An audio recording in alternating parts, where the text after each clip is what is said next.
Olha, ontem nós mostramos e falamos aqui da situação de Piracicaba, que enfrenta a superlotação por causa dos casos de síndrome respiratória aguda grave. E agora mais uma cidade da nossa região enfrenta o mesmo problema, que é Capivari.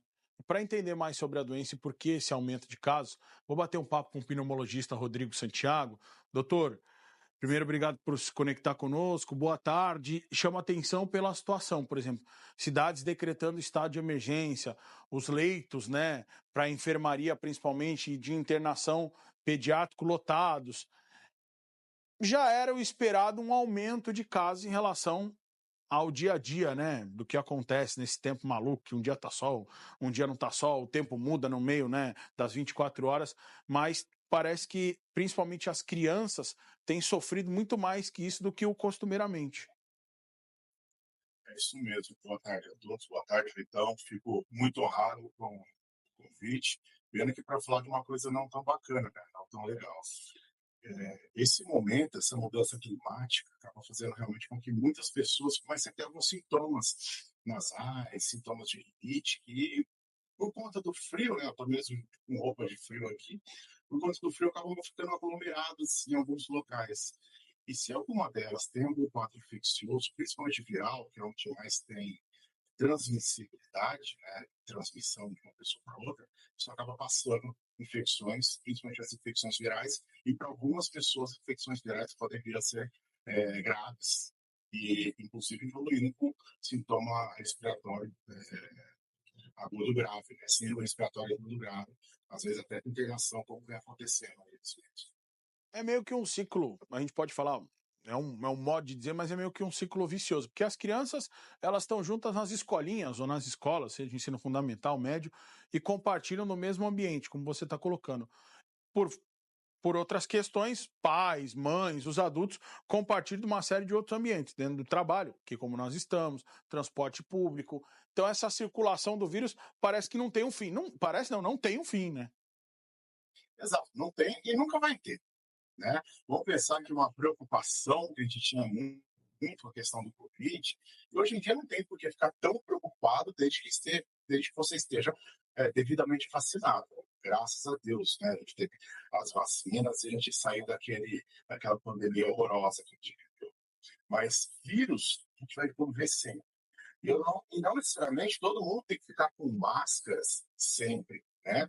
É, tem que ficar assim, uma questão de etiqueta, quando está doente, quando está realmente com infecção respiratória, que já foi passando no médico, passou no seu médico de confiança, no seu pneumologista, o médico do nosso socorro, já fez o diagnóstico de gripe, por exemplo, mesmo resfriado, que são vírus mais leves, ou até uma infecção respiratória que possa transmitir para as outras pessoas. Né? Então, máscara num momento desse é importante. Fora isso, o convívio com o vírus vai ser para sempre, desde sempre para todo sempre, né?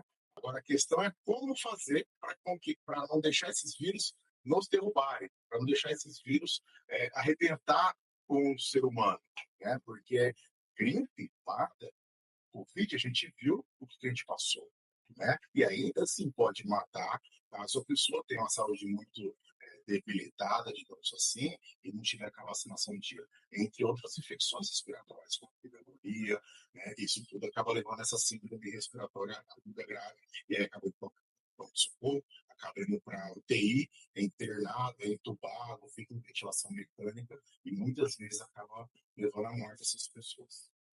E claro, a gente fazer o que é básico, né? Todo mundo fala exercício físico, uma alimentação mais controlada, mais regularizada, pensando sempre na imunidade, por aí vai, para que a gente tenha como se adquirir ou se contrair algum tipo de vírus, ter um combate melhor, uma ação rápida do corpo e uma melhora mais rápida. E, muito bem, doutor, muito bem, a frisar isso, nosso transmimento de pensação, que a gente brinca aqui, água o tempo todo, né? Hidratar o corpo, hidratar ele por inteiro, nunca vai ser demais. E, claro, a imunização, como o doutor está colocando, está fazendo gestos, eu estou aqui complementando, mas a imunização também é extremamente importante, tanto que as cidades têm ampliado, né, a área de cobertura, né? Antes ficava restrita a um público-alvo e agora está todo mundo, a maioria delas, podendo ser vacinado contra a gripe. Doutor, muito obrigado, viu? Um grande abraço pela sua prestação de serviço, gentilmente nos atender aí e se conectar conosco. Só mais uma coisinha que eu queria falar também, então, se me permitir, além dessa questão de se alimentar bem, beber bastante água, como eu falei, as vacinações, cada idade vai ter sua faixa de vacinação, mas quem tem doença respiratória crônica, asma ou DPOC, que é o enfisema pulmonar, precisa tratar direitinho. Às vezes as pessoas nem sabem o que tem isso. E às vezes descompensa uma doença respiratória crônica porque a asma atacou, porque o DPOC, o enfisema atacou, e acha que está resfriado, está com infecção. Não, às vezes descompensa mesmo sem infecção. Então, quem tem sintomas respiratórios crônicos também precisam procurar ajuda para fazer o diagnóstico adequadamente. E quem tem qualquer doença crônica, seja a hipertensão, diabetes ou mesmo as respiratórias que eu falei, manter o seu tratamento bonitinho e em dia.